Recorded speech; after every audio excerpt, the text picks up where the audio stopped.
Hi friends, welcome to my channel Bhagya home food. నా channel first time watch చేసిండే కనుక please like చేయండి, share చేయండి, తప్పకుండా సబ్స్క్రైబ్ చేసుకోండి. పక్కనే ఉన్న బెల్ ఐకాన్ యాక్టివేట్ చేసుకోండి. దీని ద్వారా నేను చేసే ప్రతి వీడియో నోటిఫికేషన్ మీకు వస్తుంది. ఓకే ఫ్రెండ్స్, ఈరోజు గోంగూర పులిహోర ప్రిపేర్ చేసుకుందాము. ఇది చాలా టేస్టీగా ఉంటుందండి. గోంగూర అంటే అందరూ లైక్ చేస్తారు కదా. ఇప్పుడు దీన్ని ఎలా ప్రిపేర్ చేసుకోవాలో చూద్దాము.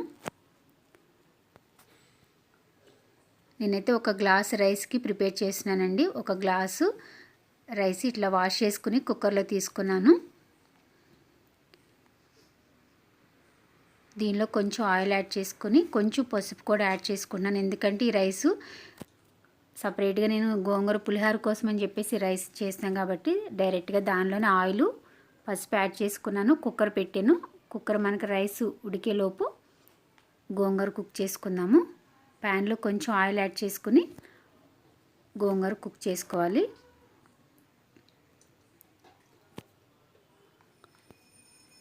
చూసారు కదా, గోంగూర అంతా మనకి మెత్తగా అయిపోయింది. ఇప్పుడు దీనిలో కొంచెం చింతపండు గుజ్జు యాడ్ చేసుకుందాం. కొంచెం చింతపండు వాటర్లో నానబెట్టుకుని ఇలా గుజ్జు తీసుకున్నానండి. ఆ చింతపండు గుజ్జు దీనిలో యాడ్ చేసుకుని వాటర్ అంతా కూడా దగ్గరకు అయ్యేదాకా కుక్ చేసుకోవాలి.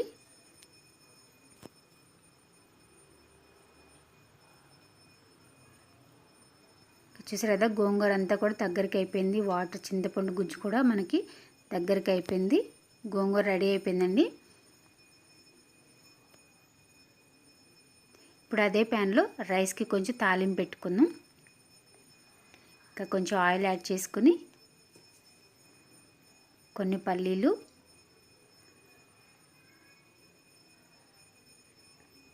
తాలింపు గింజలు,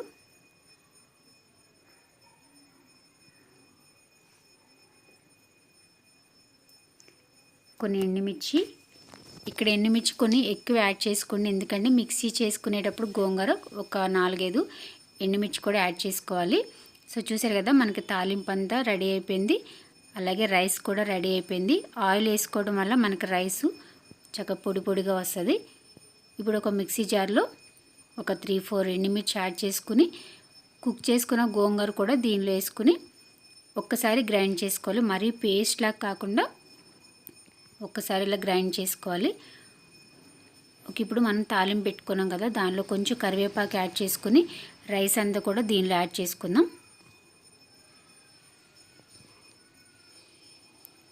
రైస్ అంతా దీనిలో యాడ్ చేసుకుని రైస్కి తగినంత సాల్ట్ కూడా యాడ్ చేసుకుని మనం గ్రైండ్ చేసి పెట్టుకున్నాం కదా గోంగూర అంతా కూడా రైస్లో వేసుకుని రైస్ అంతా బాగా మిక్స్ చేసుకోవాలి.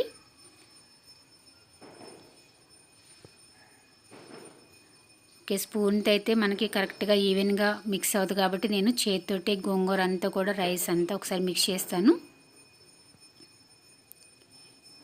ఈ రైస్ చాలా టేస్టీగా ఉంటుందండి. మనం ప్రిపేర్ చేసుకోవడం కూడా చాలా ఈజీగా అయిపోతుంది. చూసారు కదా, నేనైతే చేతితోటి అంతా మిక్స్ చేసిన ఈవెన్గా, స్పూన్తో అయితే మనకి ఎంత ఈవెన్గా మిక్స్ అవుతుంది కదా. ఓకే, చూసారు కదా, రెడీ అయిపోయింది.